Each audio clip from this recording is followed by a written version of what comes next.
We all know Warren Buffett as one of the wealthiest people in the world. As CEO of Berkshire Hathaway, a company he has built over time, Buffett has made a net worth of $98.2 billion. And while it may seem like there aren't many secrets left when it comes to accumulating wealth, some surprising habits have allowed Mr. Buffett to amass all of his wealth in such a short period. In this video, we'll look at 10 money habits that keep most people broke and poor, and how you can disintegrate yourself from such habits. Number 1. Not planning a budget. Not setting up a budget or not sticking to one that you already have removes a key to controlling your finances and ensuring your short-term and long-term financial needs are met. A budget drives your financial decisions and serves as a map that points you in the right direction. Breaking this habit is not complicated. Create a budget and commit to following it. There are, however, many different ways to budget. Zero-based budgeting, for instance. It is important to find the budgeting method that works for you, since you'll be more likely to stick to it that way. An important part of budgeting involves figuring out what you want to do with your money. Are you eager to get out of debt? Are you eyeing a home purchase? Are you trying to build up your retirement savings? Think with these goals in mind when setting your budget. Number 2. Too much budgeting. Budgeting is powerful, but too much of a good thing can also be harmful. When you are too restrictive with your spending, it can lead to feelings of deprivation and make it harder to stick to your budget long term. Try giving yourself some wiggle room in your budget for fun money that you can use however you want. This will help you stay on track without making you feel miserable. You don't have to spend a lot of money to treat yourself. Even something small like going for ice cream with the family or relaxing in the bath with a glass of wine and a good book can do it. This will help you avoid budgeting burnout and stay in the game to be a money saver for life. If you practice intentional shopping habits, then there's no reason to feel guilty about spending money.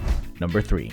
No emergency savings. Emergency expenses have a way of popping up when you least expect them. When it is a broken leg, 2 flat tires, or a sick cat, an emergency can easily set you back thousands of dollars. If you haven't built up much of an emergency fund, those costs could affect your budget for years to come. The lack of an emergency fund can put you in a difficult financial situation. It might, for instance, require you to pay for a hospital tab with a high-interest credit card, or put you behind on your rent. Ultimately, it can force you to decide which bills to pay and which bills to skip, which is never a good position to be in.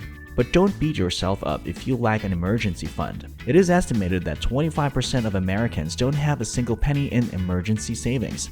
This one has a pretty simple answer. Stockpile money for emergencies by creating an emergency fund. Typically, you'll want your emergency savings stored separately from your other accounts so you're not able to dip into them for day-to-day spending. Number 4. Unhealthy competition. Make sure you are budgeting and spending your money in ways that satisfy you, and stop worrying about what other people might think or do themselves. Just because your friends or neighbors have the latest gadgets, go on fancy vacations, or wear designer clothes doesn't mean that you need to do as well. What works for them financially might not work for you, and vice versa. Also, keep in mind that you might not be able to tell if they are struggling financially behind the scenes. On the outside, they might dress well, live in a big house, and drive a nice car, but behind the scenes, their bank accounts are overdrawn and they are drowning in debt. There is no limit to it. Well, there is no harm in buying gadgets that you need. Buying only because there is this next version of mobile available in the market will cause you more harm than good. Take charge of your life today. Do what needs to be done right now. You can do it. Do yourself a favor and start your journey of becoming wealthy today. Number 5. Not tracking expenses. First, take a close look at your spending patterns and figure out where your money is going. Are there any areas where you can cut back and adjust? If you're eating out more than you can comfortably afford, for example, you might only go once a week instead. Getting back on track isn't about giving up everything. It is about increasing awareness around your spending and deciding what your financial priorities are. We all think that we know where our money comes from and where it ends up. Sadly, that's not true for most of us. We might be aware of our major expenditures, but the small things usually eat up our finances more than the big ones. It is an excellent idea to start keeping a journal for all your income and expenses, whether they are huge or small. This way, you will have a much better idea for controlling your finances. Number 6. Impulse shopping. Giving in to an impulse buy won't help you achieve your financial goals, whether that's getting out of debt, paying off your mortgage, or investing for your future. Buying on impulse and overspending will eat up any extra money you are saving to put towards those awesome goals. Let's take a very realistic example, assuming that you already have a functional Toyota Corolla Model 2001 that is in great condition and can take you from point A to point B with no problems. Why would you budget for a new Mercedes-Benz SUV? Impulse. In reality, this decision is not led by rational factors. Maybe you need the new car because you love the Mercedes brand, or perhaps it is because all your friends are getting sleek vehicles and now you feel inferior and need to upgrade. Whatever the case, emotional purchases are one of the main reasons you are stuck in the red zone. They drain your pockets and, in many cases, drive you deeper into debt. There is no secret magic formula to breaking the bad habit of emotional purchasing. You just need to practice the good money habits. Number 7. Not diversifying. Diversification is a risk reduction strategy used by businesses to help expand into new markets and industries and achieve greater profitability. This can be attained by diversifying new products and services in new markets, targeting new customers, and increasing profitability. It aims to minimize losses by investing in different areas that would each react differently to the same event. Most investment professionals agree that, although it does not guarantee against loss, diversification is the most important component of reaching long-range financial goals while minimizing risk. Last, for some, diversifying can make investing more fun.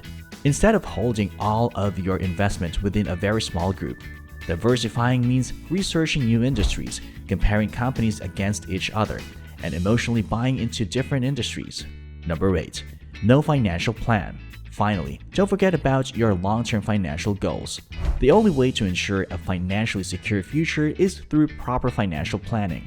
If planning is inadequate, it could spell disaster. While setbacks are inevitable, they can be devastating if you don't have adequate planning. It is important to seek expert guidance to ensure a better future. Knowing you have a big picture plan can help you resist the temptation to spend unnecessarily. If, for example, you have it in your mind that you're saving to buy a house, you'll probably stop yourself from spending your sudden income increase on a vacation. Keep your eye on the prize and remember what's important to you: to save money and build wealth. It is of the utmost importance that you care about the must-haves, good-to-haves, and not-to-haves. You need to prioritize your financial targets. If getting rich is a top priority for you, then you need to sacrifice some of your present pleasures, whether you like it or not. Be clear about your goals and write them down. Review them at regular intervals to keep yourself on track. Number 9. Overspending. After all, work without play makes Tom a dull boy. We all need to reward ourselves. But what happens to your finances when you take a holiday? Do you stick to your budget, or does the soft life at the beach make you want to break into your fixed account? You had the plan to go to see the tides and soak your skin into the salty water, but now there is this cool yacht taking people around the ocean for only 25 Gs a trip. And well, God forbid if you don't try it. Why? Because, as they say, YOLO. Overspending is a universal problem for most of us. Overspending can lead to financial stress, taking on high-interest credit card or personal loan debts, and other problems such as not being able to pay all monthly bills or save for other longer-term financial goals. Even without going as far as overspending on a trip, many of us draw up budgets but quickly forget about it and spend as we may. If we do not break from this habit, we will forever be stuck in the cycle of check to check, or rather, hand to mouth. Number 10. Inflating your lifestyle beyond means. There's no harm in raising your standard of living when you can. However, if you're a person who is constantly looking for ways to spend your money, you will probably find yourself in a difficult situation soon enough. If you continuously raise your expenditure along with any increase in your income, or even without it, it would be hard to have any real savings. If you aren't paying close attention to your money and adjusting your budget accordingly, you may find yourself still struggling to make ends meet despite having a higher income. When your income goes up but your spending doesn't stay the same or go down, it's much harder to put money towards savings or extra debt payments. This can lead to financial stress in the long run. Try to keep your expenditures at a constant level along with exploring ways to increase your income. That's the route to success. Ultimately, lifestyle inflation can catch you off guard. But now that you know more about it and how it can affect your budget, you can be more proactive going forward. Remember to set a budget that works for you and is realistic. Keep tabs on your spending habits, be mindful of new purchases, and don't live beyond your means. And above all, don't be afraid to ask for help. A financial advisor can guide you and help you reach your goals for the future. That was all for this video. We hope it was informative and educational for you. If you liked the video, you know what to do. We'll see you at the next one.